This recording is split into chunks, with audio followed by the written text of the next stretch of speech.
Ezequiel. En la tierra de los caldeos y junto al río de Chebar, fue allí que miré, y vi un viento tempestuoso que venía del Aquilón, y una gran nube con un fuego envolvente, y en derredor suyo un resplandor, y en medio del fuego una cosa que parecía de ámbar. Y en medio de esto vi la figura de 4 seres, y había en ellos semejanza de hombre. Sus pies eran derechos, y la planta de sus pies era como la planta del pie del becerro, y sus cuerpos centelleaban a manera de bronce muy bruñido, y junto a cada uno de los seres había una gran rueda, y al parecer de cada rueda y su obra semejaba el color del topacio, y su apariencia era como de rueda en medio de rueda, y estaban llenas de ojos alrededor. Esta es la descripción que aparece aquí en la Biblia de la visión del profeta Ezequiel. Muchos hombres de ciencia que han leído esta descripción han admitido que esta pudiera ser la narración del descenso en la tierra de seres del espacio. Sus pies derechos y sus plantas como las de un becerro es lo que un campesino diría de los pesados zapatos de plomo de nuestros astronautas. Sus cuerpos como de bronce bruñido, sus trajes espaciales. Y la gran rueda que se movía como rueda dentro de rueda y que estaba llena de ojos alrededor, es una de las mejores descripciones que hemos escuchado de lo que comúnmente llamamos platillo volador. Platillos voladores sobre Puerto Rico. Documento confidencial.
Inmenso y desconocido,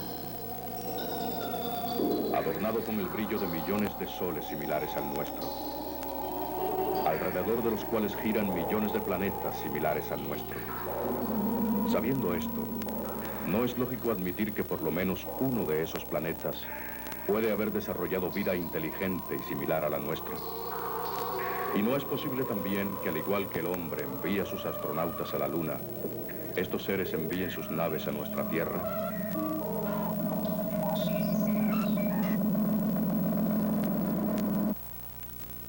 Lo que van ustedes a ver a continuación es un reportaje sin paralelo en la historia de nuestra televisión. Un reportaje basado en hechos verídicos, científicamente probados y comprobados. La recopilación de estos hechos, la búsqueda de estos testigos y la filmación de las increíbles pruebas fotográficas que ustedes van a presenciar cubrió varios países y tomó 10 largos meses de intenso trabajo. Todo esto con el propósito de presentarles a ustedes la mayor cantidad de datos posible sobre la incógnita más grande de nuestra época, la verdad sobre los platillos voladores. ¿Existen en realidad? ¿Quién los tripula? ¿Estamos solos en el universo? Oigamos las opiniones de hombres que han dedicado años de estudio a los misterios del universo y de los ovnis. Dr. Hal Craft, astrónomo, director del Observatorio Radiotelescópico de Arecibo, Puerto Rico. Life outside of our own solar system, somewhere else in the galaxy, is very likely to be the case. We are, after all, a very important planet stuck off in the far corners of our own galaxy. There is really nothing special about anything that we see here on our own Earth or in our own system.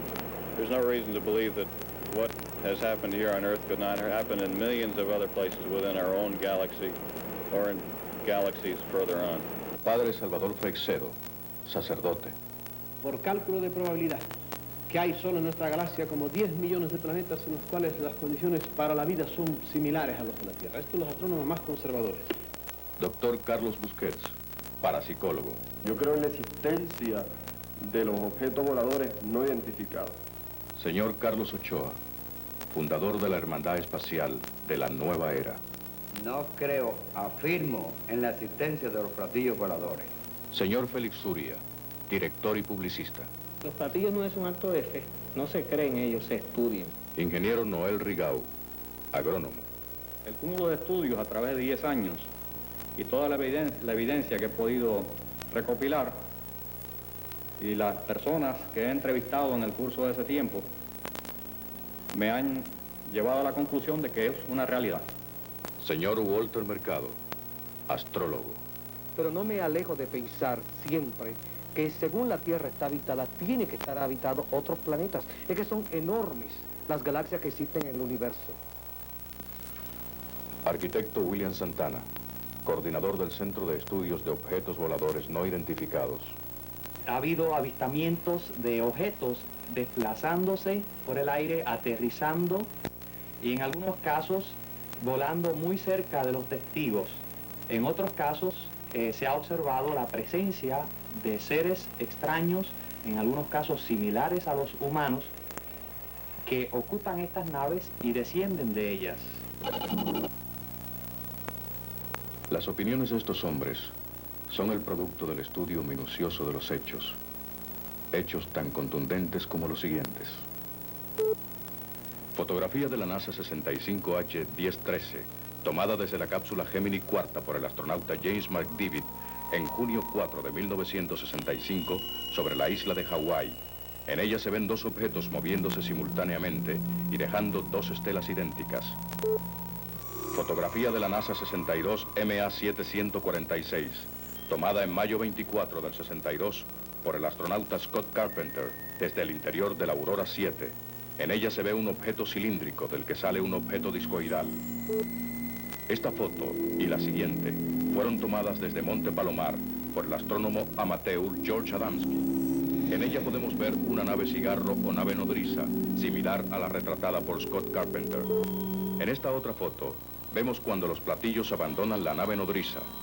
Esta evidencia es la que ha llevado a los expertos a la conclusión de que los platillos no son más que naves exploradoras, transportadas por naves nodrizas, las cuales tienen forma de cigarro o forma triangular. Fotografía de un platillo sobre San Francisco, tomada por R.C. Gardner del Herald Tribune, el 10 de octubre de 1956. Este objeto fue visto por más de 2.000 testigos. En 1958, la fábrica de aviones Grumman tomó esta foto de su avión en vuelo. El piloto sintió que algo lo seguía y pidió que lo fotografiaran. Al analizar la foto, se pudo descubrir que se trataba de un platillo volador. Esta foto de 4 objetos luminosos en formación fue tomada por el guardacostas americano Shert Harper en la costa de Salem, Massachusetts, el 16 de julio de 1952. Todos los marineros del buque vieron los 4 objetos luminosos. El 7 de mayo de 1952, los reporteros Keffel y Martins cubrían una noticia del presidente Kubitschek en el pueblo de Barra de Tijuca, en el Brasil. De pronto vieron un gigantesco disco que venía del lado del mar y comenzaron a tomarle fotos. El disco dio un viraje encima de sus cabezas y regresó al mar. Esto fue visto por todos los presentes y certificado por el propio presidente Kubitschek. Inmediatamente, La embajada americana compró las fotos pagando $20,000 por los negativos. ¿Por qué, teniendo toda esta información, las fuerzas aéreas y los gobiernos de los países niegan la existencia de los platillos voladores? El silencio en cuanto a las Fuerzas Armadas es comprensible porque una rama que se supone que proteja toda una nación y no poder explicar qué es lo que está en su cielo, tiene que de cualquier manera dar explicaciones diferentes a lo que es la realidad. Y una vez se dijeran, bueno, las naves oficialmente, las naves espaciales son una realidad, son producto de otras civilizaciones superiores a la nuestra, ¿verdad? Y nosotros no podemos hacer nada en contra de ellas. Ellos vienen y van a su antojo, ¿verdad? Pues entonces la ciudadanía diría, bueno, pues ya no hay necesidad de estar gastando tantos millones de pesos en estar produciendo tanto equipo bélico para defendernos de una cosa que sencillamente no podemos defendernos, porque son armas superiores, ¿verdad? Yo creo que hay que negar lo que se desconoce. Cuando se llega a la conclusión de que existen objetos voladores no identificados o existan platillos voladores y la Fuerza Aérea diga existen platillos voladores, nuestra pregunta va a ser ¿y de dónde vienen y qué son? Mientras esa respuesta no se tenga, entonces tenemos la necesidad de seguir negando que existen. En noviembre de 1973, el senador Barry Goldwater declaró: estamos siendo visitados por seres de otros planetas, y la Fuerza Aérea lo sabe. En mi capacidad de general de brigada retirado, pedí al general Curtis Lee May los archivos secretos sobre los ovnis, y estos se me negaron. Ahora pediré estos archivos, en mi capacidad de senador y representante del pueblo de los Estados Unidos. Los platillos voladores son una realidad, y la Fuerza Aérea lo sabe. El 7 de enero de 1948, el capitán Thomas Mantell recibió órdenes de perseguir a un objeto discoidal que se cernía sobre Fort Knox en el estado de Kentucky. El capitán Mantell despegó de la base Goodman tripulando un avión Mustang P-51 y se lanzó en busca del objeto. Sus palabras, grabadas por la torre de control del campo Goodman, dirigidas a su superior, el coronel Hicks de la Fuerza Aérea de los Estados Unidos, fueron las siguientes: no puedo alcanzarlo. Es muy rápido. Se detuvo. Está suspendido en el aire. Voy acercándome. Es un disco inmenso, enorme. Parece metálico. Tiene unas troneras en su cúpula. Voy a pasarle por debajo. Los controles no me obedecen. Oh, Dios mío. No se escuchó ni una sola palabra más. Y hasta el día de hoy, nadie ha podido explicar con exactitud qué fue lo que le sucedió al avión y al capitán Mantell. En junio de 1968, el comandante Bumstead sobrevoló la ciudad de Ponce, Puerto Rico, en un T-33, cuando de pronto vio un objeto triangular que se movía en forma de péndulo. Como el objeto se le escapaba rápidamente, llamó a su base y pidió ayuda. El coronel Freddie Brown, jefe de operaciones de Puerto Rico, ascendió en su jet y persiguió este objeto, al tiempo que con la cámara de su avión le tomaba una película. Esta película fue vista por varios técnicos de WIPR, donde Bumstead y Brown iban a ser entrevistados, pero la entrevista fue cancelada y la película decomisada por el general Picot, entonces jefe de la Guardia Nacional. El comandante Bumstead fue trasladado a Texas y nunca más se volvió a hablar del asunto. Nuestros entrevistadores fueron a hablar con el coronel Freddie Brown a la base de Isla Verde. Preguntado si alguna vez había visto algún objeto volador no identificado, respondió que nunca había visto nada. Preguntado entonces por el caso de Ponce, el coronel Brown se refugió en el hermetismo y respondió sin comentarios. Preguntado si el objeto era triangular, respondió sin comentarios. Preguntado si era verdad que el objeto se le escapó a su jet, que medía 1,25 millas de superficie, respondió sin comentarios. Preguntado si la información era aún confidencial, el coronel Brown respondió sin comentarios. Cuando quisimos firmar esta entrevista, el comandante Medina, jefe de inteligencia aérea, nos dijo que era preferible que no lo hiciéramos. Sin comentarios.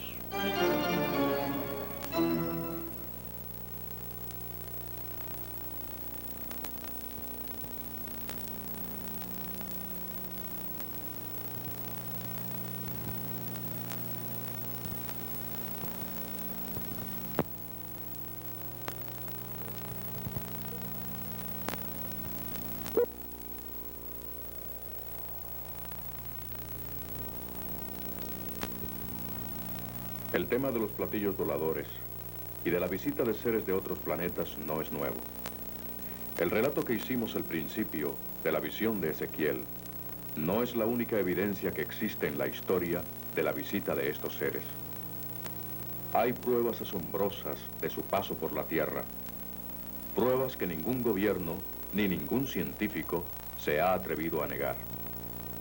Veamos estas pruebas. Este es el mapa del almirante Piri Reis, jefe de la Armada turca. El original de este mapa, hecho en pergamino, tiene más de 2000 años. Cuando fue encontrado, notaron con asombro que incluía las Américas, las cuales no habían sido descubiertas entonces. Y más asombroso aún, también incluía el contorno exacto de la Antártica, el cual no se supo hasta 1952. La conclusión de los expertos de la NASA que lo examinaron fue que solo pudo haber sido dibujado viendo al mundo desde una nave en órbita espacial. En la India nos encontramos con los vimanas. Estos eran los carros espaciales que los seres celestes utilizaban para viajar a la Tierra. Según el Samarangana Sutradhara, libro sagrado de la India, estas naves eran de metal y totalmente silentes, y su forma era la de una campana. Los arquitectos hindúes esculpieron copias de los vimanas en las cúpulas de sus templos. Nótese la similitud de estas cúpulas con este platillo volador retratado sobre New Jersey por George Adamski. Hay innumerables vimanas en la India, muchas de ellas coronadas con ojos, como sugiriendo que venían tripuladas por seres inteligentes. También aparecen muchas descripciones de estos seres. La más común es que poseían la facultad de un tercer ojo en su frente, con el cual leían los pensamientos de otras personas.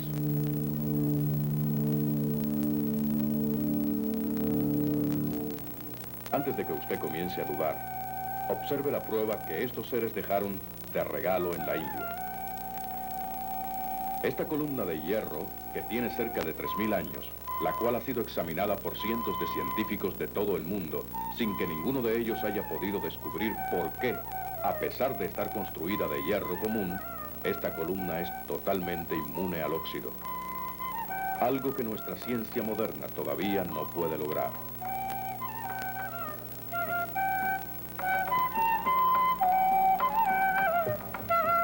Vamos al Egipto, milenario y misterioso. Aquí en el Valle del Nilo surgió una civilización cuya procedencia es todavía un misterio para cualquier arqueólogo. Los habitantes del Nilo eran tribus primitivas, pero de la noche a la mañana se convirtieron en el país más civilizado del mundo. Su arquitectura y arte compara favorablemente con la ateniense o con la romana. Según los jeroglíficos cuentan, todo comenzó con la llegada del cielo de los hermanos Isis y Osiris, los cuales vemos en esta estatua junto al faraón Ramsés II. Los hermanos llegaron del espacio en un carro de fuego que no hacía ruido. Ellos enseñaron a los egipcios la escritura, las ciencias y las artes, y son responsables por la construcción de la Esfinge, la cual nadie, ni siquiera los egipcios de aquella época, sabe lo que significa o representa. Pero este no es el único misterio de Egipto.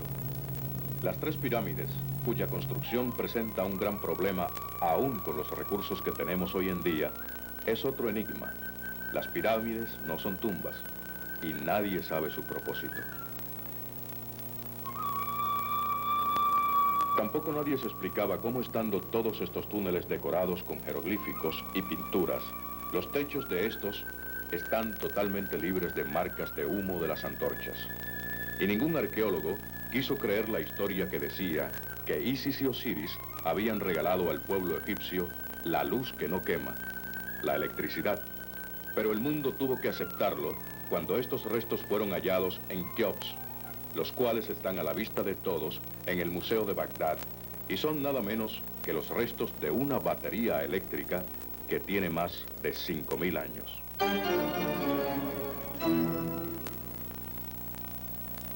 La historia de los dioses bajados del cielo en carros de fuego o en discos de plata se repite a través de las leyendas y tradiciones de todos los pueblos antiguos.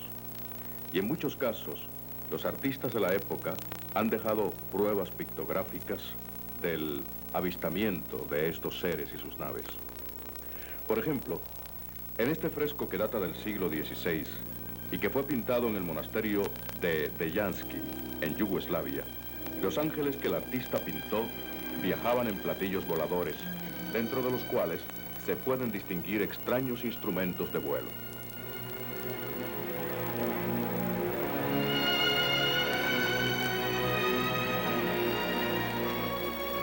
La figura de la derecha fue descubierta en la cueva de Fergana, en Rusia. Es del periodo neolítico y en ella se aprecia un hombre con lo que parece ser un casco espacial, rodeado de muchas antenas. Pero la figura de la izquierda es aún más misteriosa, encontrada en una caverna de Kimberley, Australia. Fue dibujada en la época en que los hombres vestían taparrabos y pieles. Sin embargo, la figura aparece totalmente vestida como una especie de toga. Rodeando su cabeza, vemos algo como un casco transparente, pero lo más extraño de todo es que los jeroglíficos inscritos en el casco no han podido ser descifrados, ya que de acuerdo a los expertos, no guardan relación con ninguna escritura de nuestro planeta. En África, sobre una cueva de la montaña de Hogar, fue encontrada esta pintura de dos hombres que aparentan volar o flotar en el espacio. Sus cascos con antenas son muy similares a la pintura de Fergana en Rusia, pero nadie se explica cómo es posible que sea completamente idéntica rasgo a rasgo, como hecha por un mismo sello de goma, a esta otra pintura, que según la revista Cíclope, fue encontrada en una cueva de los Alpes suizos, que lleva la misma escafandra sobre sus hombros. En África, en las cuevas de Tarili a Angers, el arqueólogo francés Henri Lord descubrió el más contundente indicio gráfico de la visita de los astronautas del espacio. Esta pintura, la cual el mismo arqueólogo bautizó como el gran dios marciano del Sahara, tiene más de 12.000 años y mide 8 metros de alto. Su apariencia es la de un ser enfundado en un traje espacial, con un casco espacial que incluso tiene las válvulas para conectar el oxígeno. Pero para eliminar toda duda, las figuras que rodean al gran marciano, algunas aparecen flotando en el espacio mediante el uso de lo que parecen ser cinturones antigravedad. Otra vuela llevando un uniforme cubierto de cuadros semejantes a transistores, mientras otra más lanza una luz o rayo de un orificio que tiene en el pecho. También vemos al centro un objeto redondo que lanza fuego por dos tubos. Pero observen que todas sin excepción usan algo que parece un casco con orejeras.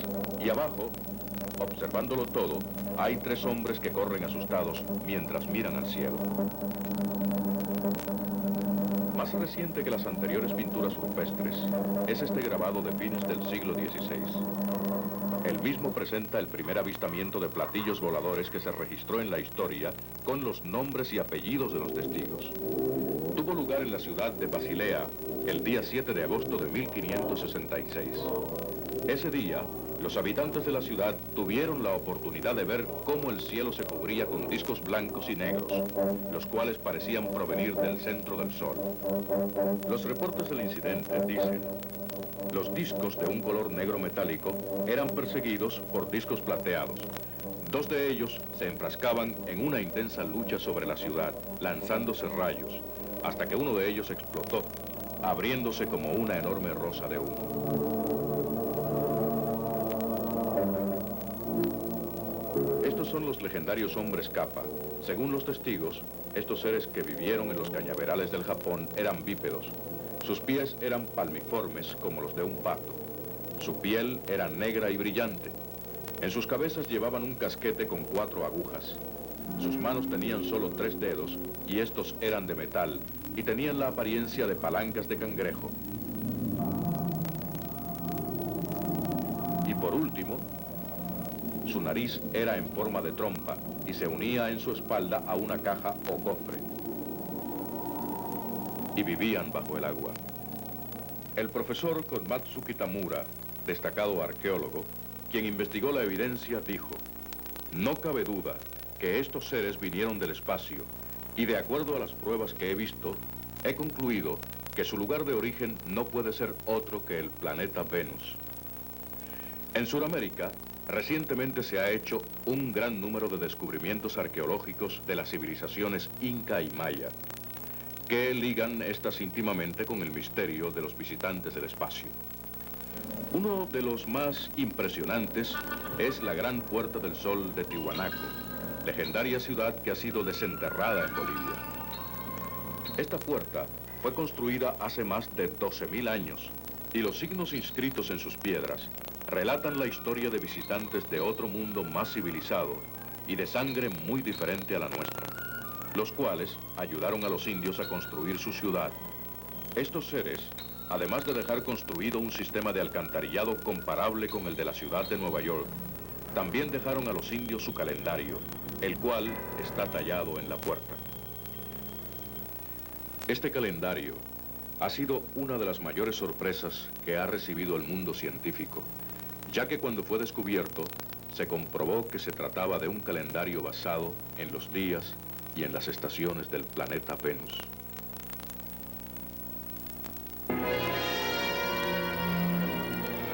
Entre las ruinas de la civilización maya, se ha encontrado la prueba definitiva de la visita de seres de otros planetas.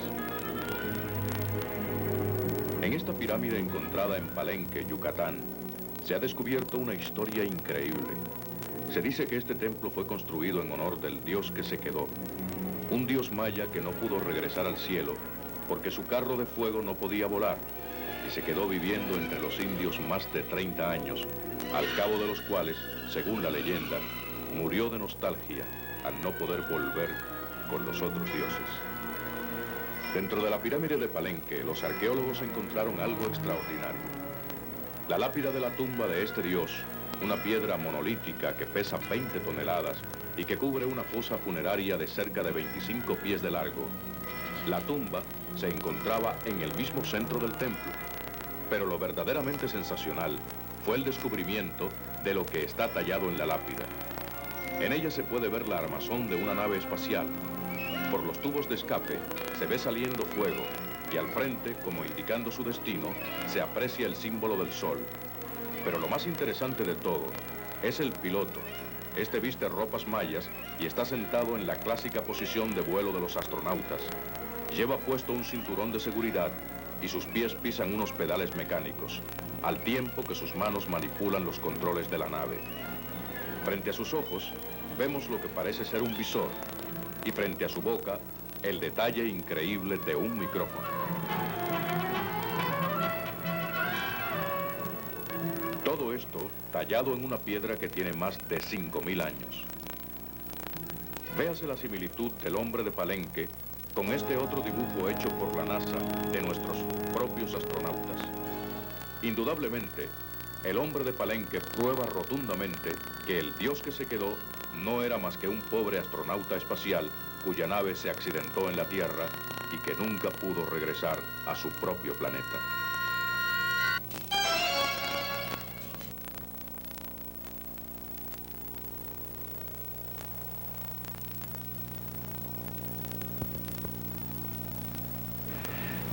No podemos pensar que en los miles de años que llevan sobrevolando la Tierra, el único platillo volador accidentado sobre nuestro planeta haya sido el carro de fuego del hombre de Palenque.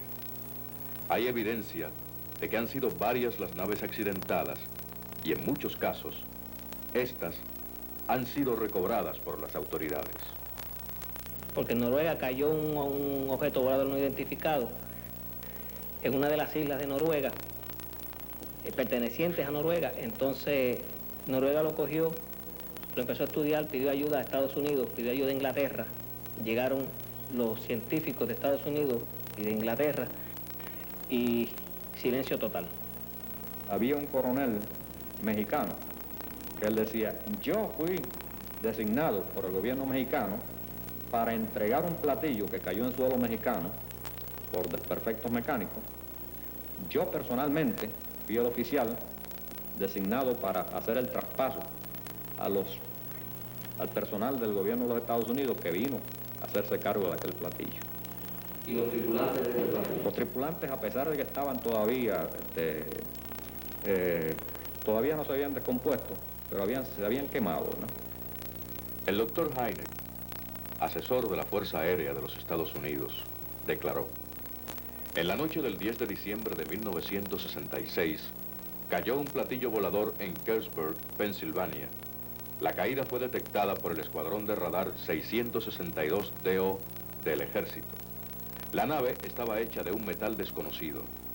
En su interior se encontraron unos tubos llenos de píldoras supuestamente vitamínicas. También se recobraron los restos carbonizados de los tripulantes, pudiéndose comprobar que su estatura era superior a la de los seres humanos. Pero el caso más sensacional fue el acontecido sobre la ciudad de Campinas, en Brasil. El día 14 de diciembre de 1954, todos los habitantes de la ciudad pudieron ver una escuadrilla de 3 platillos maniobrando en sus cielos. Uno de estos 3 aparatos estuvo a punto de tener un accidente por problemas mecánicos. Este mismo platillo tuvo que aterrizar más tarde en una granja cerca del pueblo y su ocupante fue capturado con vida por 2 agentes de la autoridad. Y esta es la foto del momento en que los 2 agentes se llevaban al extraterrestre capturado ante la vista atónita de varios campesinos. La estatura de este ser era la de un niño de 4 años. Bajo sus brazos se podían ver unas membranas que parecían pequeñas alas y vestía solo sus botas.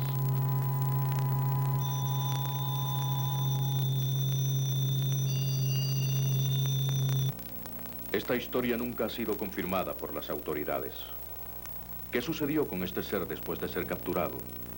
¿Qué sucedió con los cuerpos de los otros tripulantes? ¿Qué averiguaron los expertos que los examinaron? La respuesta oficial es siempre sin comentarios.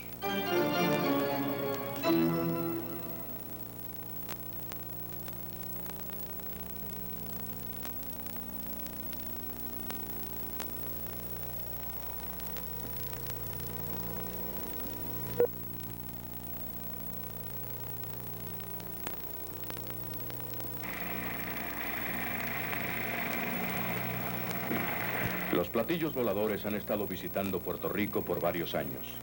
Estas visitas han sido por lo general bastante esporádicas, pero durante los últimos años su interés por nuestra isla ha ido aumentando dramáticamente. Veamos la tabla comparativa que sobre esto nos presenta el arquitecto William Santana, coordinador del Centro de Estudios de Objetos Voladores No Identificados. Nuestro grupo ha recopilado información que data desde el año 1943 relacionada con avistamientos de platillos voladores en Puerto Rico.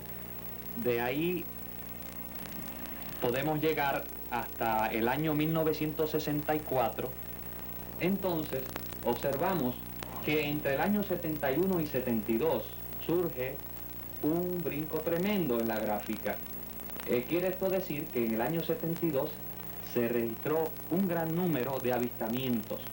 Tenemos que fueron 22 estudiados. En el año 73, este año pasado, pudimos investigar 35 casos. Notamos que desde el 64 hasta el 73 ha habido una tendencia hacia un incremento en los avistamientos.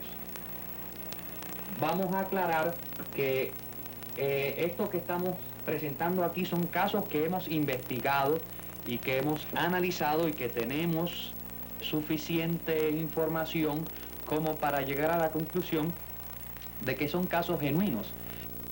35 avistamientos certificados en un periodo de 3 meses, uno de los promedios más altos de cualquier país del mundo.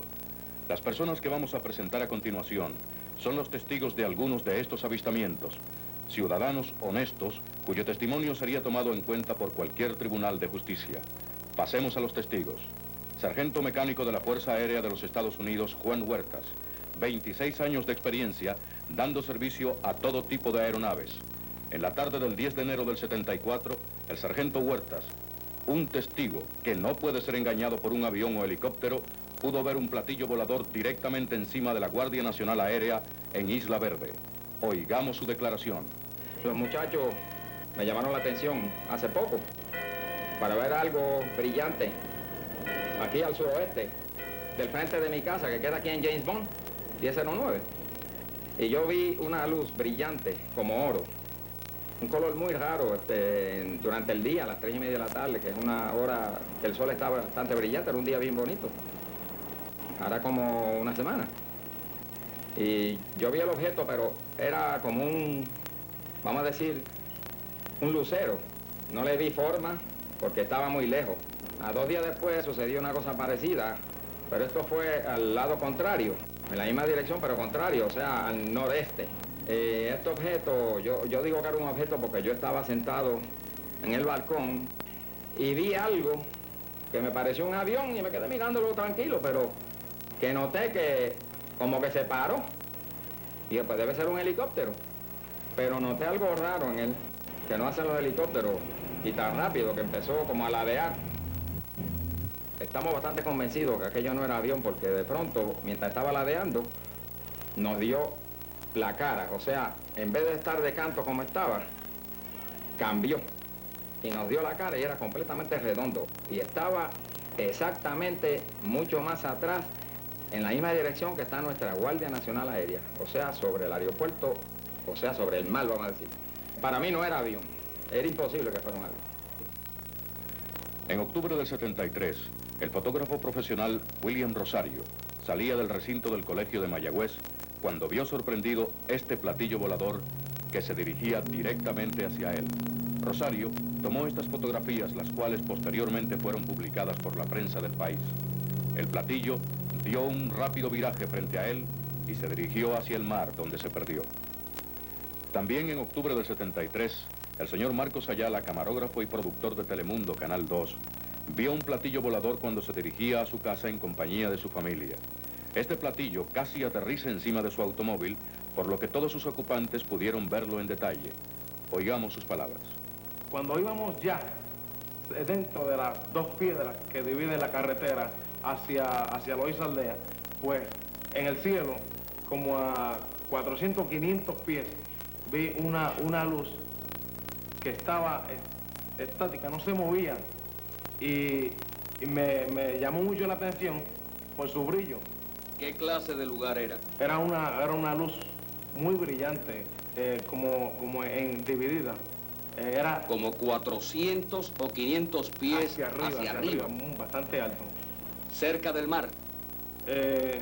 No cerca del mar, porque era una carretera bastante retirada del mar donde hay un cañaveral.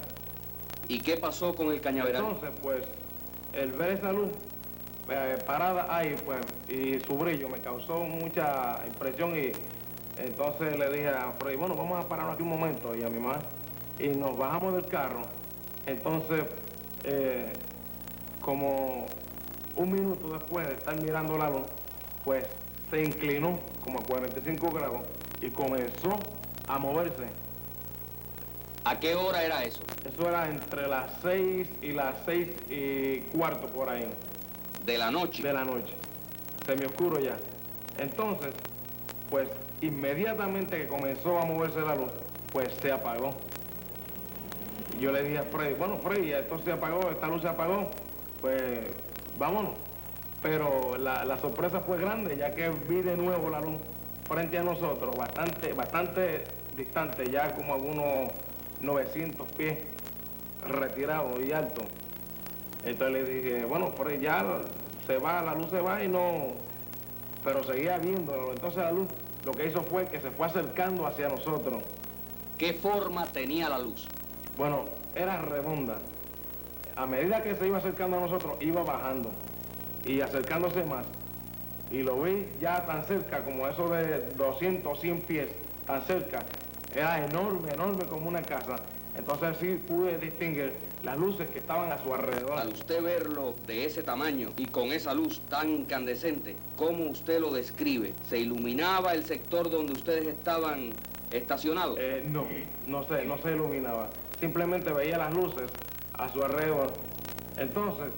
¿Había varias luces a su alrededor? Sí, eran varias luces a su alrededor. ¿De qué color? Eran rojas, amarillas, azules, diferentes colores. Luego dio... Pero de lejos lucía como una sola luz. Exacto, de lejos sí, lucía como una luz. Inclusive, cuando lo vi alto por primera vez, lucía como anillos separados. Luego dio media vuelta hacia la derecha y se perdió hacia el mar. En la noche del 7 de noviembre del 73, un platillo volador aterrizó en un campo cerca de Cabo Rojo. Estuvo unos minutos inmóvil en la tierra y después se elevó de nuevo. Toda la operación fue vista por algunos vecinos del lugar y a la mañana siguiente el señor Juan Anselmo Rivera tomó varias fotos del lugar de aterrizaje. En esta, tomada de un costado, podemos ver el círculo quemado que hizo el platillo al aterrizar. Este círculo era de 35 pies de diámetro. En esta otra, tomada desde arriba, se puede apreciar la marca que dejó en la tierra. Nótese la similitud de estas marcas con la forma del platillo retratado en Brasil por Keffel y Martins. Ambas son idénticas. El 28 de diciembre de 1973, el cabo Pablo R. López del Cuerpo de Bomberos de Hermanas Dávila vio un platillo volador que sobrevoló la estación de bombas de esa ciudad. Inmediatamente llamó a los 8 bomberos que estaban con él esa noche y todos pudieron observar cómo el extraño aparato se deslizaba por el cielo de Bayamón en absoluto silencio. Oigamos la declaración del cabo López. El día 21 de diciembre a las 8:20 de la noche, mientras me encontraba viendo el televisor, vi que un resplandor de luz cayó sobre el edificio Caserío Público Las Gardenias. Esa luz me tuvo extraña. Salí hacia las afueras del parque para ver qué era lo que sucedía y cuando miré hacia el cielo, a espacio abierto, vi un platillo volador que tenía en sus bordes varias ventanillas alumbradas. Este objeto tenía una forma redonda.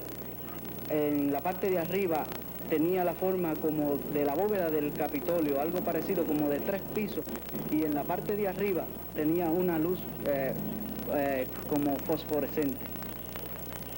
Abajo tenía como una tapa, como informe, el disco abajo en el centro tenía como una tapa redonda y se desplazaba suavemente hacia un lucero que se encontraba un poco más al frente del objeto. Las ventanillas eran como el tipo que usan los españoles para las puertas de las iglesias, una ventanilla cuadrada y arriba redonda, y todas estaban iluminadas con una luz amarilla.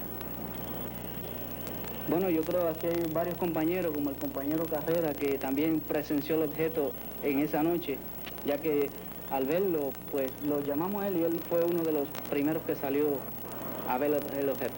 Pues, la verdad yo estoy de acuerdo con él en todo lo que él ha dicho. Todo ha sido cierto.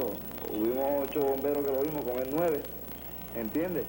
Pues, y a ver que nos llamó, pues nosotros pudimos visualizarlo bien, porque fue frente al parque. Y todos vimos exactamente como él lo identifica. Como nunca en mi vida, ya que he tenido varios vuelos en aviones, en helicópteros y en otros equipos y en otros mecanismos aéreos, pues nunca en mi vida había visto una cosa tan extraña como esa. Y al verlo, pues me asombré y llamé a los 9 bomberos, porque si hubiese sido un objeto como un avión o cualquier cosa parecida, pues fuera una cosa pasable y no hubiese extrañado tanto como esa noche. En 1972, en la ciudad de Adjuntas, hubo una oleada de avistamientos. Oigamos al doctor Carlos Busquets, que investigó el caso a fondo y fue testigo presencial de uno de ellos. Sí, el caso de Adjuntas ha sido uno de los casos más interesantes. Interesantes porque comenzó con una serie de profesionales, gente muy respetable, alcaldes, policías, maestros, y gente tan respetable también como gente no profesional, gente de pueblo, donde de pronto, precisamente, recuerdo que fue para las elecciones del año pasado, y volvemos a caer en el círculo de noviembre a enero, donde comenzaron a verse los objetos voladores identificados. Noten ustedes el ciclo de nuevo, noviembre, diciembre y enero en las elecciones, y de nuevo noviembre, diciembre y enero en lo que estamos viviendo ahora. Ante las entrevistas que hice a una serie de profesionales donde definitivamente habían avistado objetos voladores identificados, que me refiero a objetos voladores identificados que no son aviones, que no eran satélites, que no eran globos, que no eran estrellas fugaces, que no eran helicópteros, que no eran dirigibles, que no eran ilusiones ópticas.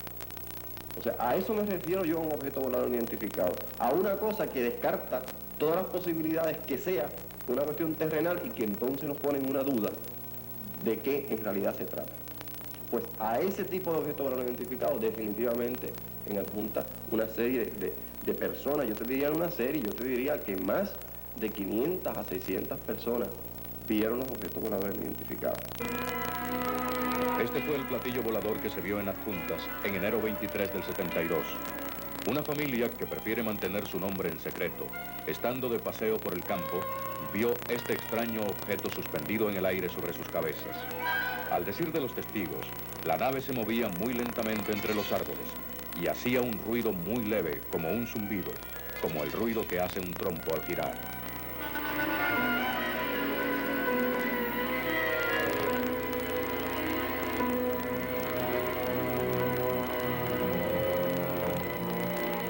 Estábamos comiendo, dijo el testigo, y de pronto nos dimos cuenta que había algo sobre nosotros que nos cubría con su sombra. Al mirar hacia arriba, vimos un platillo volador como de 30 metros de diámetro, con ventanillas que giraban a su alrededor. Nos quedamos petrificados, sin atrevernos a pronunciar palabras, viendo cómo se deslizaba lentamente por el aire. Al cabo de unos 15 minutos, hizo un viraje hacia el norte y desapareció, desarrollando una velocidad increíble.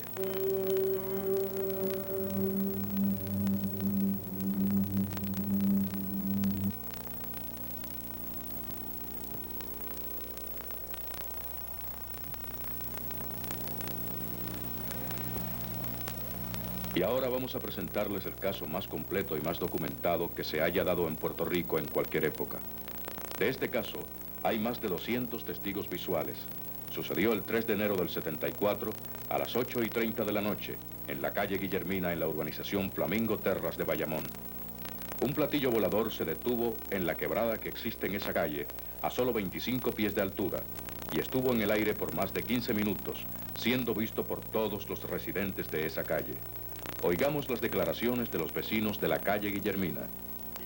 A las 8:08 de la noche, el día jueves, pues, por el noroeste, yo vi venir, no sé, no era un avión ni era un helicóptero, un objeto no identificado. Tenía ventanillas, con 2 luces hacia arriba, una verde y una roja. No prendían ni apagaban. Entonces dio la vuelta, se fue hacia el frente, así, como yendo hacia San Juan. Entonces llamé a mis vecinos para que lo vieran, a ver si yo estaba viendo correctamente lo que era. Entonces ellos luego lo vieron pararse como a 25 metros de distancia. Bajó, se quedó quieto como a 25 metros de la tierra. Yo vi un objeto, no lo podía identificar porque para mí no era ni avión ni era helicóptero. Entonces cuando ella me llamó, yo salí rápido y pude ver lo que ella vio. Lo que yo vi fue lo que Lizzie me dijo, que era un platillo volador que estaba pasando por ahí encima. Entonces yo lo vi, entonces siguió volando y volando y volando hasta que se paró allí. Entonces yo me entré para adentro, que iba a llevarle un plato a ellos. Entonces cuando salí, se vio que le estaba despegando. Era redondo por debajo y empezaba, cuando subía, era más y más flaquito hasta que llegaba arriba. Y por debajo tenía como una bombilla, eran bombillos, parecían ventanas que daban vuelta cuando la nave giraba y giraba, pues daban vuelta alrededor y tenían dos bombillas, una roja y una azul. Como yo lo veía, ¿no? Tenía varias ventanillas afuera cuadradas, así daban vueltas así, tenían como ciertas pausas entre ventanilla y ventanilla. Arriba tenía dos luces como antenas. Y iba girando las luces, 2 antenas, por debajo era semicortado. Y que estuvo ahí unos minutos y luego viró otra vez, pasó por el mismo sitio que había pasado anteriormente y se fue por detrás de las bambúas. Giraba así, como alrededor y tenía unas ventanitas. Y como que tenían 2 antenas hacia para arriba, no en el centro, pero al lado, una al lado de la otra. Y en todo el tiempo que yo lo vi tenían luces rojas, pero fijas, no cambiaban ni nada. Pero no viró, hizo así otra vez, volvió. Donde iba estaba, volvió y viró para acá, pero no dio vuelta. Bueno, mi abuela lo vio también, ella fue una de las últimas que salieron. Sí, yo estaba viendo televisión ahí sentada y no quería ir, yo decía, no, eso puede ser un avión o un helicóptero, usted cansa de verlo, le decía yo. Eso no es nada. Y entonces seguí viendo televisión, ya que tanto me llamaba esta niña, salí. y ya iba un poquito allá, pero iba tan lento, era una cosa bella, una cosa bien plateada, bien alumbrante, preciosa. El objeto era así, no sé si era un platillo, entonces tenía dos antenas, y las antenas las tenía hacia atrás, la parte de atrás, y tenía dos luces rojas. Entonces iba así, y cuando paró, lentamente unos minutos, pues no dio la vuelta ni nada, regresó así, y las antenas que estaban al frente estaban atrás entonces, ¿sabes? Como que si hubieran empezado así atrás, y las antenas, ¿sabes? Estaban para atrás. Y cuando botó humo, yo llamé a Richard, que él sabe lo demás. Estaba una puerta abierta y había un rayo que como blanco que soltó, que caía al piso, y unos puntitos. ¿Verdad? Ellos salieron de un coto que había y por ahí bajaba una luz. Y ellos salieron en el aire con la luz, bajando con la luz, ¿verdad? Y ellos cuando tocaron el piso, la cancha que había allí, cuando la tocaron, se desapareció la luz. Yo creo que fue que me vio a mí porque yo estaba ahí mirándola y llamé a los demás y grité. Y parece que trancaron la puerta, una puerta que había, una bombilla que estaba como en el centro de la nave. Como estaban bastante lejos entonces, ahí nosotros no oímos sonido. El sonido lo oímos cuando estaba como encima del árbol, alrededor ahí en el bosque. Entonces fue que oímos un sonido no duro, no era un sonido, o sea, un sonido como un topo. Yo ruido no oí ninguno. Dio vuelta, después de que despegó ahí, cogió para acá y se quedó allí y empezó a dar vuelta y se quedó como unos segundos allí y después cogió y se fue para allá. Usted nos puede decir, francamente, ¿usted cree que vio un platillo volador? Bueno, eso era lo que se parecía. ¿A qué se parecía? A un platillo. Sí. Sin comentarios.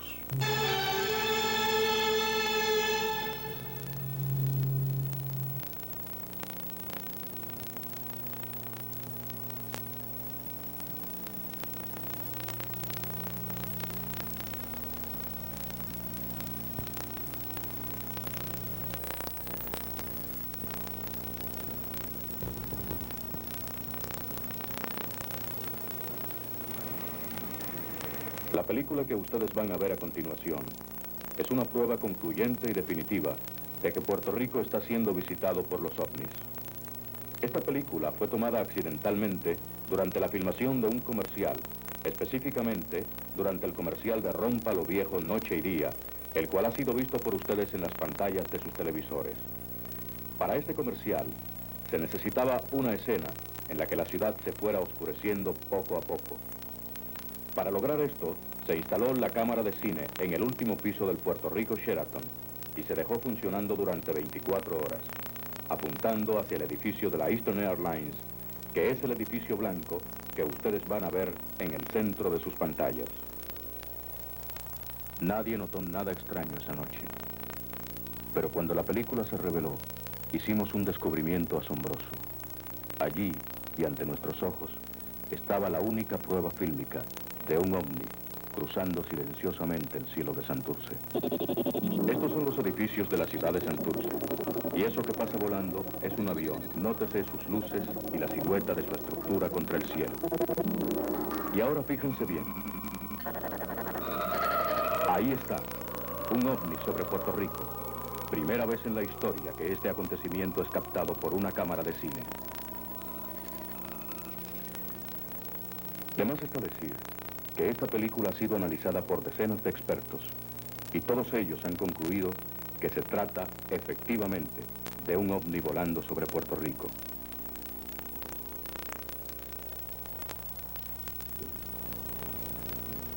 ¿De dónde vino? ¿Por qué vino? ¿Hacia dónde se dirigió? Ampliando esta película al máximo posible, pudimos observar que este aparato, a una velocidad increíble, como atraído por un extraño magnetismo, se dirigió hacia las inmediaciones de la montaña del Yunque, desapareciendo en este área. ¿Qué misterio encierra la tupida selva de este monte?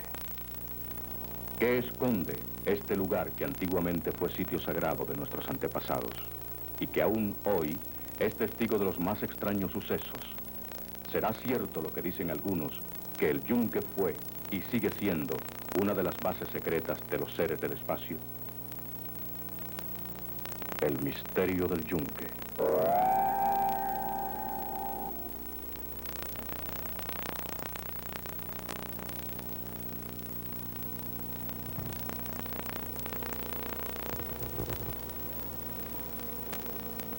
En noviembre del año pasado, un grupo de amigos decidió pasar una noche en la cima del yunque.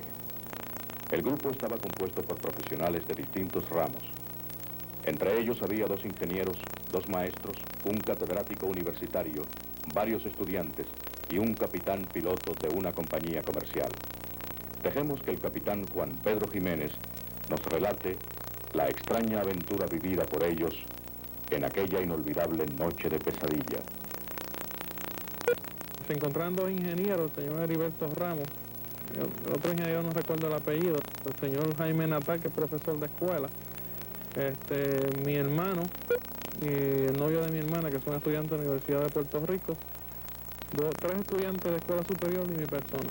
Estuvimos haciendo observaciones desde las 8 de la noche, que fue que llegamos al tope de la montaña, y como aproximadamente a las 12:30, pudimos ver la figura de un ser observando nuestros movimientos. Sentimos unos ruidos extraños alrededor de nosotros y fuimos a investigar qué era lo que estaba sucediendo. Uno de los compañeros, al umbral, lo que fuera, se movió con una velocidad vertiginosa y se fue por uno de los barrancos. Posterior a eso, pues bajamos para ver el sitio donde estuvo parada la criatura y pudimos observar en el piso varias huellas y las fotografiamos porque teníamos una cámara para fotografiar en esa ocasión. Mientras estábamos allí discutiendo esto, pues parece que la criatura o lo que fue, el ser que estaba allí, se fue y volvió con 2 o 3 más. 3 de ellas estaban bastante cerca de nosotros, como a unos 20 pies. Y una de ellas salió dentro de la maleza y trató de acercarse a nosotros con un movimiento en forma de zigzag. Y ellos tuvieron miedo, me alumbraron con un flashlight y el beam de luz le dio directamente en el rostro a una de estas criaturas y fue en el momento en que 3 de nuestros compañeros, los que estábamos más cerca, pudimos observarla bastante bien. Tenían la cara achatada, parecida a la de un mono y bastante larga. Y no sé si tenían orejas o cuernos, o tenían algo en la cabeza. Estaban cubiertos como una piel o un pelo blanco. No sé muy bien si tenían tenazas o qué tenían en las manos, pero tenían algo en las manos. Y eran bastante largas las manos, la arrastraban más allá de las rodillas.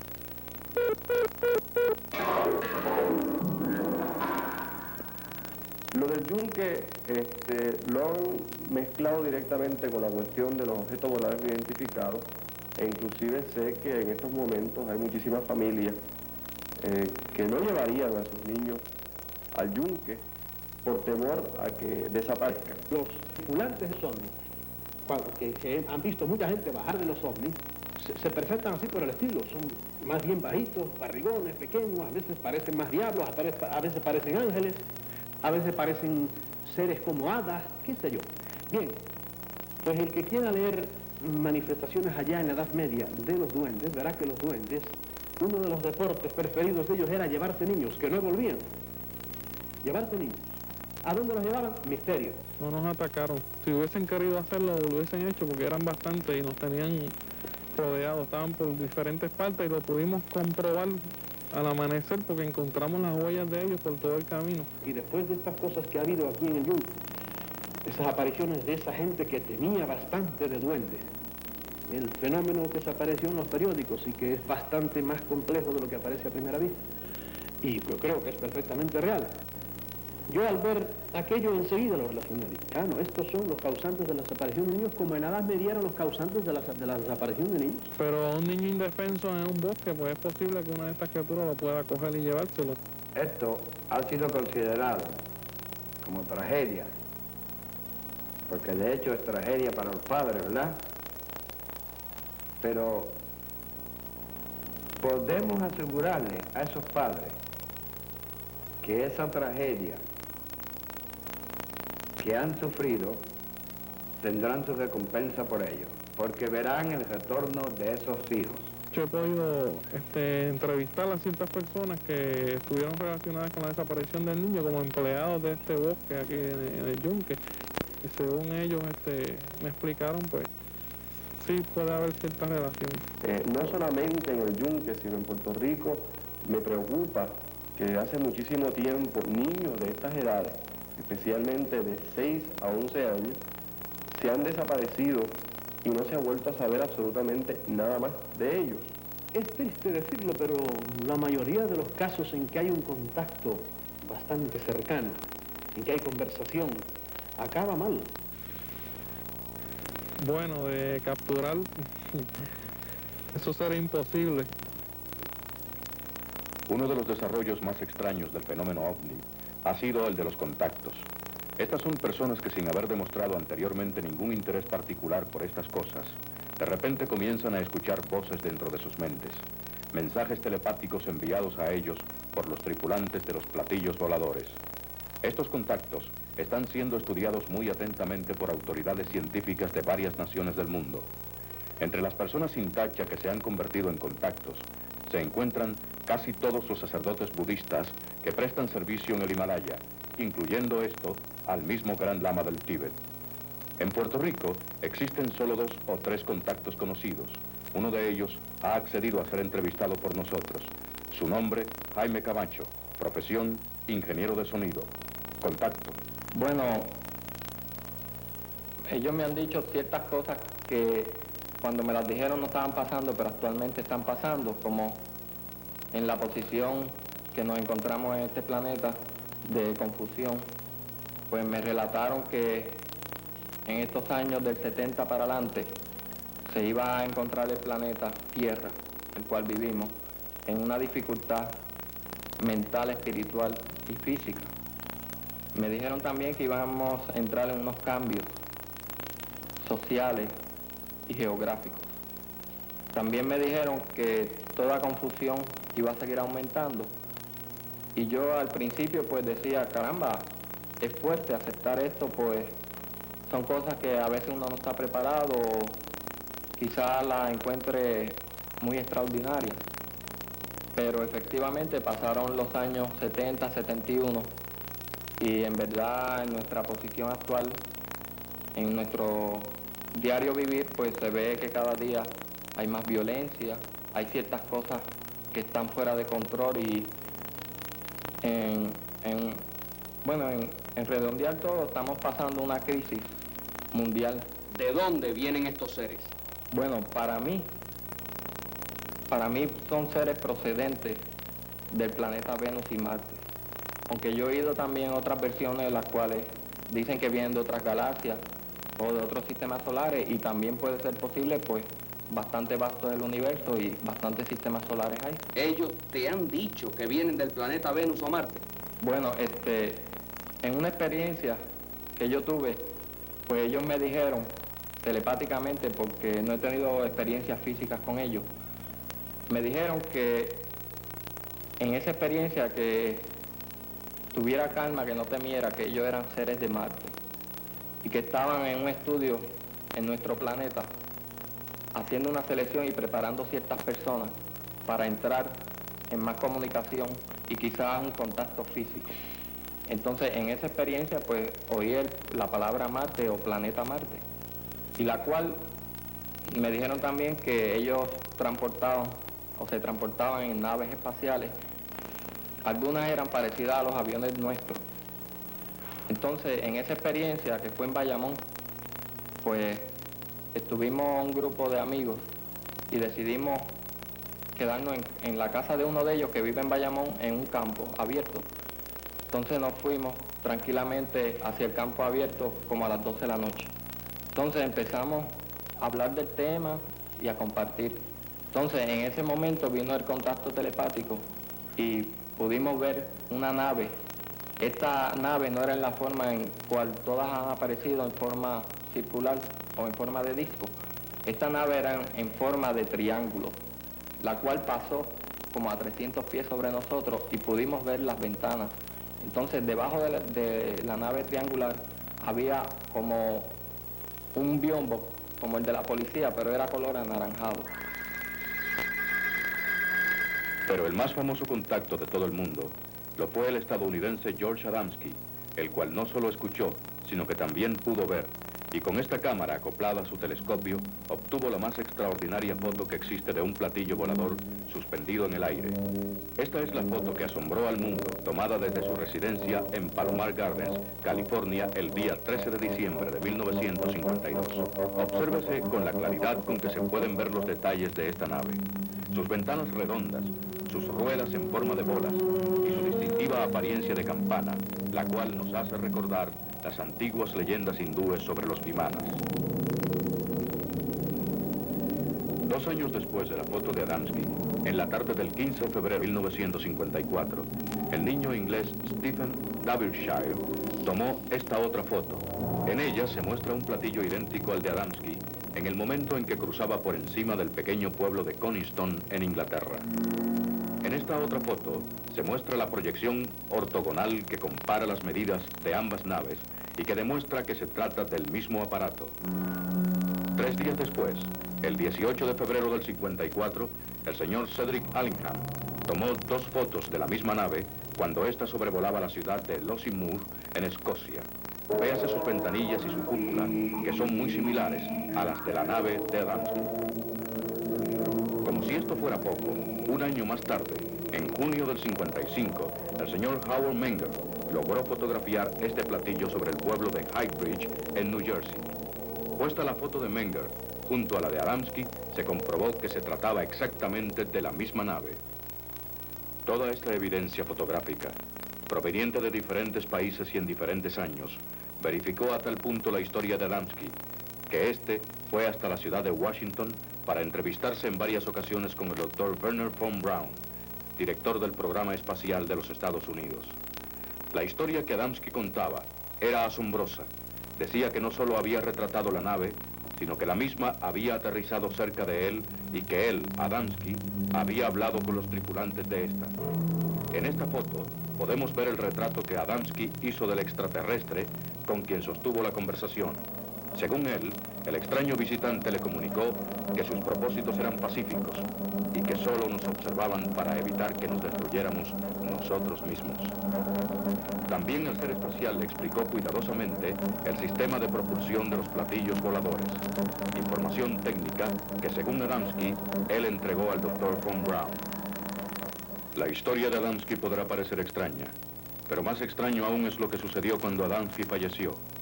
Sus restos, a pesar de haber vivido en California la mayor parte de su vida, no fueron depositados allí, sino que fueron trasladados a Washington, D.C., donde se le dio sepultura en el Cementerio Nacional de Arlington, lugar que está reservado para los presidentes y los héroes de la nación americana. Sin comentarios.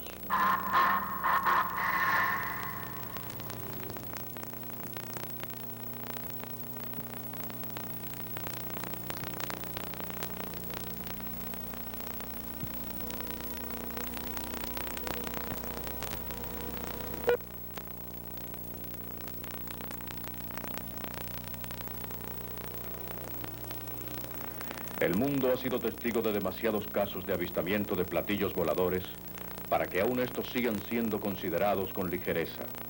La evidencia fotográfica es abrumadora y cubre todos los países del globo terráqueo: Alemania, Brasil, Checoslovaquia, Hungría, Francia, España, Estados Unidos, Italia, Albania, Yugoslavia, Congo, Japón, Sudáfrica, Kenia, India, Pakistán, Arabia, Rusia, Mónaco, Cuba, Santo Domingo, Venezuela, Colombia, Chile, Perú, Argentina, México, Canadá, Australia, Ecuador, Suecia, Uruguay, Panamá, Puerto Rico. Estas son solo unas pocas de las fotografías que han sido tomadas alrededor de todo el mundo de platillos voladores en vuelo. En la mayoría de los casos, estos aparatos se van sin dejar rastro alguno, pero podemos citar 2 casos concretos en que sí dejaron rastro. El primero sucedió el 3 de agosto de 1965, cuando el inspector de carreteras del estado de California, Rex Heflin, detuvo su camión para tomar esta extraordinaria fotografía de un platillo que cruzó frente a él. El platillo continuó avanzando y él le tomó esta segunda foto. Bajándose del camión, lo persiguió a pie a través de un campo sembrado, donde el aparato desapareció, esfumándose en lo que pareció ser un agujero en el cielo. Y aquí está la foto de la nube que dejó este agujero al cerrarse. Si extraño es el caso de California, más extraño aún es el de San José de Valderas, en España, donde en la mañana del 1 de junio de 1967, todo un pueblo pudo ver un platillo volador suspendido en sus cielos. El señor Pardo, fotógrafo, tomó esta foto desde un ángulo del pueblo. Del ángulo opuesto, otro residente, el señor San Antonio, tomó esta otra foto del mismo aparato suspendido en el aire. Obsérvese la extraña marca que este platillo lleva en su parte inferior.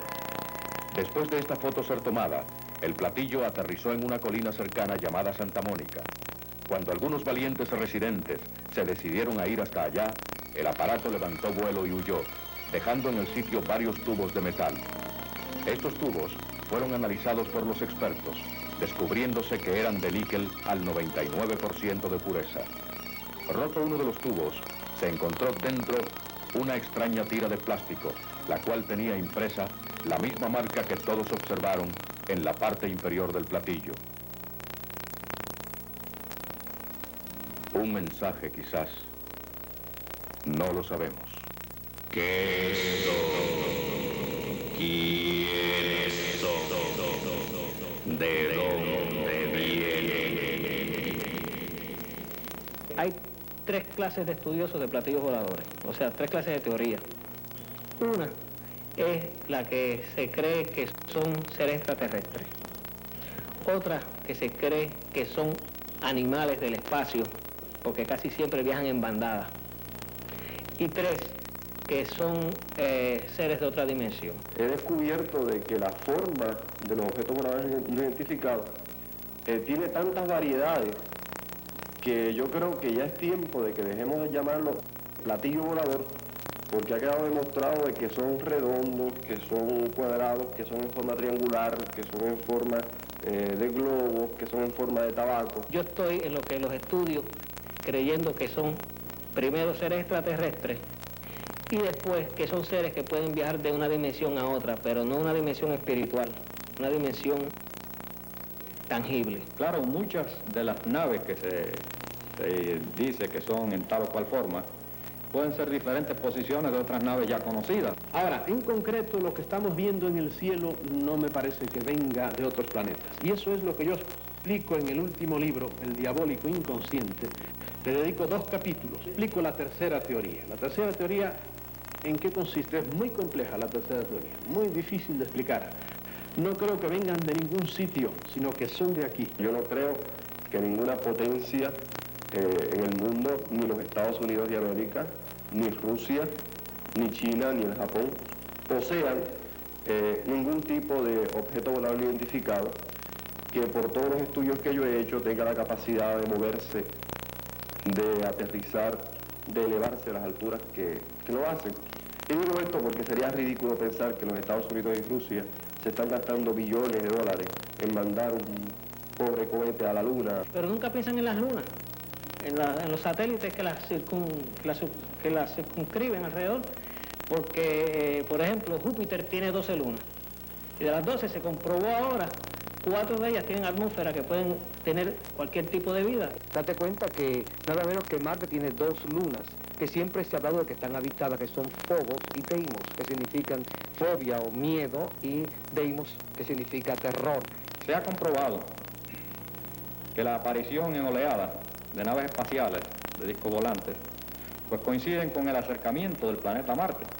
Aunque parezca increíble, pero esa llamada parte fuera de la Luna, que el hombre no puede penetrar a ella, ahí hay prácticamente, podríamos llamar como un paraíso, en el cual están en preparación todas esas personas llamadas desaparecidas. Quizás nuestros hermanos del espacio estén preparando otro planeta, haciéndolo habitable, para ver si es posible, los sobrevivientes de esta gran catástrofe, llevarlas al planeta Marte para continuar nuestra civilización.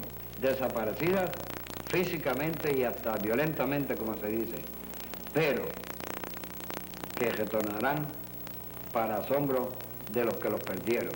El hundimiento de la Atlántida, que fue el continente místico, donde se llegó a una evolución enorme, una evolución tecnológica.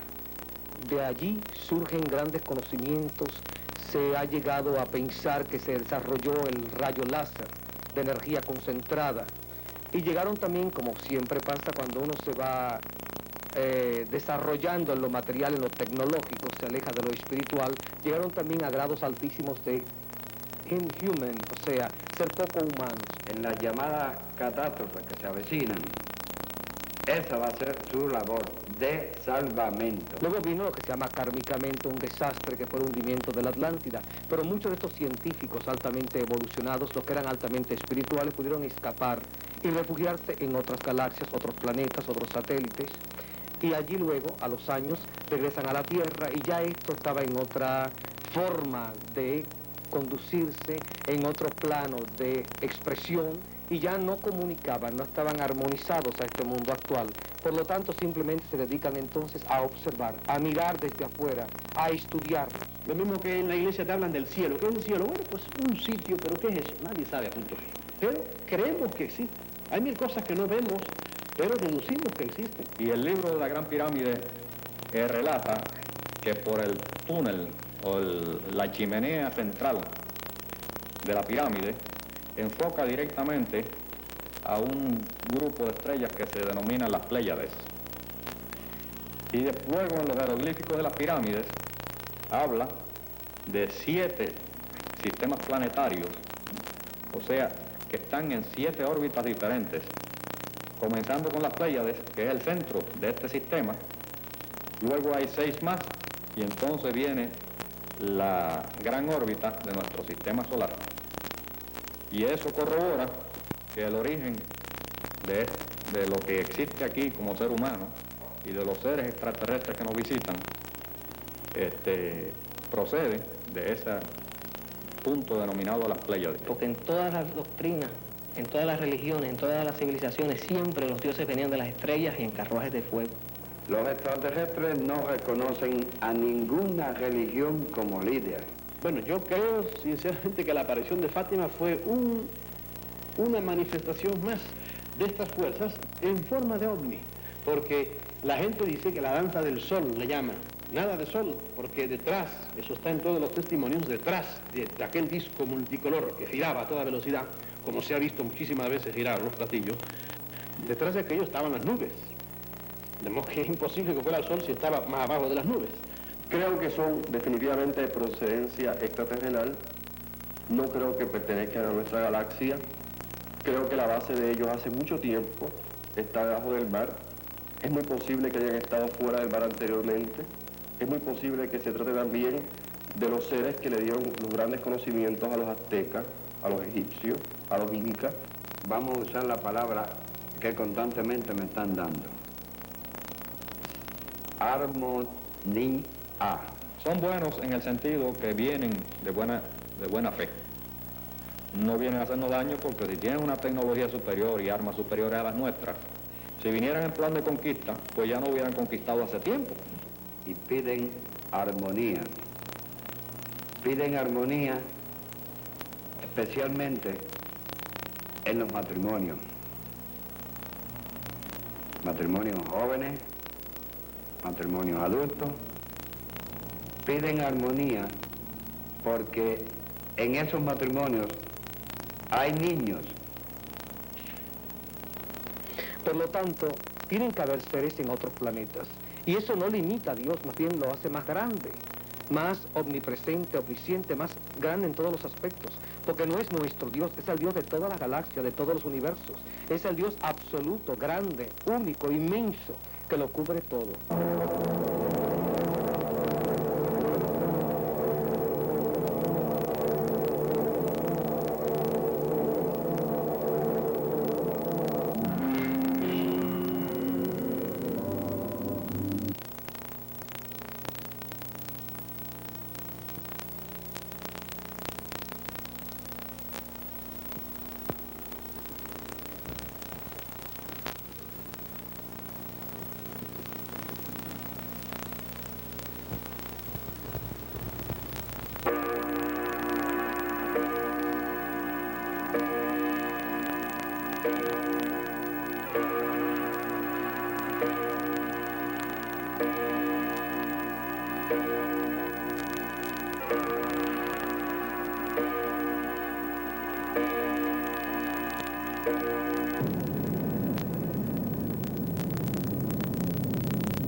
Antes de cerrar este documento, quisiéramos decir unas palabras. Cuando comenzamos a preparar este reportaje, éramos un grupo de personas muy escépticas. Y todos pensábamos que los platillos voladores eran producto de la imaginación de algunos y de los fraudes de otros. Hoy, después de más de un año recopilando datos y después de haber entrevistado a cientos de testigos, después de haber analizado miles de fotografías, después de haber visto toda la evidencia presentada a ustedes y mucha más que no hemos presentado por falta de tiempo, no nos queda más que admitir que los platillos voladores son una realidad física que muy pronto los gobiernos tendrán que aceptar. Aún no sabemos quiénes son, tampoco sabemos qué desean de nosotros y solo podemos especular sobre de dónde vienen, pero sí sabemos que estamos siendo visitados por naves que no son de nuestra tierra y no nos queda la menor duda que día tras día y noche tras noche, alguien desde allá arriba nos está observando.